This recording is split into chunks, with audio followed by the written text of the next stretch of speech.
Bonjour et bienvenue sur imotélé.net. Nous recevons aujourd'hui Christophe Kullmann, président de Foncière des Régions. Christophe Kullmann, bonjour. Bonjour Pascal. Vous êtes à la tête de Foncière des Régions depuis 5 ans et dans l'actualité la plus immédiate, on a appris avec un certain étonnement l'achat par vous-même de 40 000 logements en Allemagne. Alors pourquoi un achat un peu différent comme celui-ci ?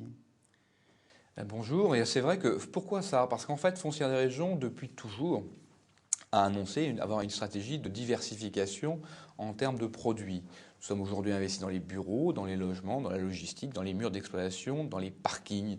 Et le logement fait partie de notre histoire puisque les équipes de Foncière des Régions, historiquement, ont géré du logement et beaucoup de logements d'origine d'ailleurs industrielle, donc en Lorraine historiquement. Et il se trouve que l'opération que nous sommes en train de réaliser en Allemagne correspond tout à fait à notre savoir-faire historique puisque c'est une opération de logement qui ressemble beaucoup aux opérations que nous avons pu réaliser historiquement en Lorraine. Et cette opération, en plus, on a pu la réaliser au travers de notre filiale nouvelle dédiée au secteur du logement qui s'appelle FDL, que nous avons créée l'année dernière et qui se développe de façon significative au travers de cette opération, mais également au travers d'opérations que réalise en France, puisque dans le même temps, nous sommes en train de réaliser une opération d'environ 100 millions d'euros d'acquisition de logements en région parisienne.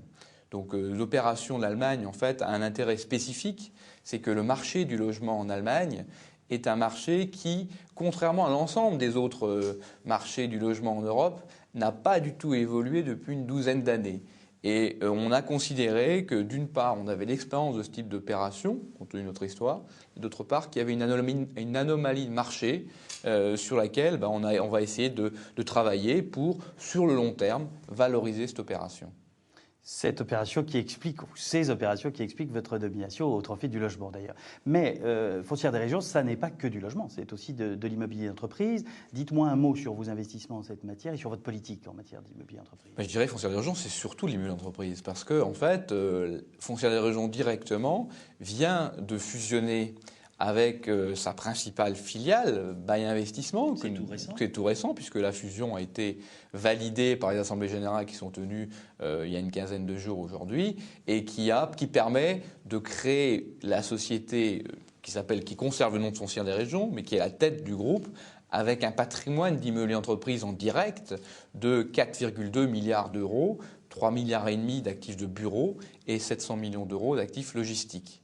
Est-ce qu'on peut dire un mot de Foncière des Murs aussi? Alors Foncière des Murs, c'est dans le régime des filiales spécialisées qu'on a développées. Donc Foncière des Régions, je rappelle, société mère dominante bureau logistique, Foncière de développement logement FDL résidentiel, Parc GFR dans les parkings et donc Foncière des Murs dans le domaine des murs d'exploitation, société qu'on a elle lancée il y a maintenant 3 ans et qui quelque part en 3 ans a un patrimoine de plus de 2 milliards d'euros aujourd'hui, constitué d'hôtels, avec les 2 opérations que nous avons faites avec Accor, dont la dernière cette année, de maisons retraite et tout récemment de restaurants, puisque nous avons repris auprès de la chaîne Courtepaille une grande partie de leurs enseignes.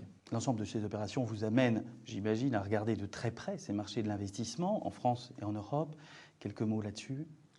Ce qu'on peut simplement dire sur les marchés de l'investissement en France et en Europe, c'est que tout le monde l'a constaté ces derniers temps, il y a une augmentation sensible des transactions et des volumes de transactions qui continuent sur les marchés français et plus largement sur les marchés européens depuis maintenant 3 ans, avec une baisse continue des taux de capitalisation qui s'est encore accentuée, en tout cas qui a encore été le cas cette année 2006. Donc c'est un marché dynamique, il y a beaucoup d'argent.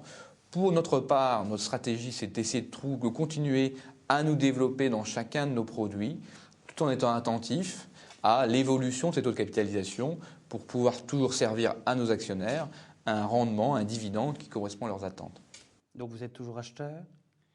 Nous continuons à regarder des opérations. Simplement aujourd'hui, dans le secteur des bureaux, qui est quelque part le secteur principal néanmoins du groupe Foncière des Régions, nous avons décidé d'aller un peu plus en amont des opérations et nous sommes en train de développer par exemple à Paris une opération l'ancien siège du CEA tout près de la Tour Eiffel de 25 000 m² de bureaux où nous allons développer un nouvel ensemble de bureaux neufs, plutôt que simplement se porter acquéreur d'opérations d'externalisation qui ont fait quelque part la réussite passée du développement du groupe.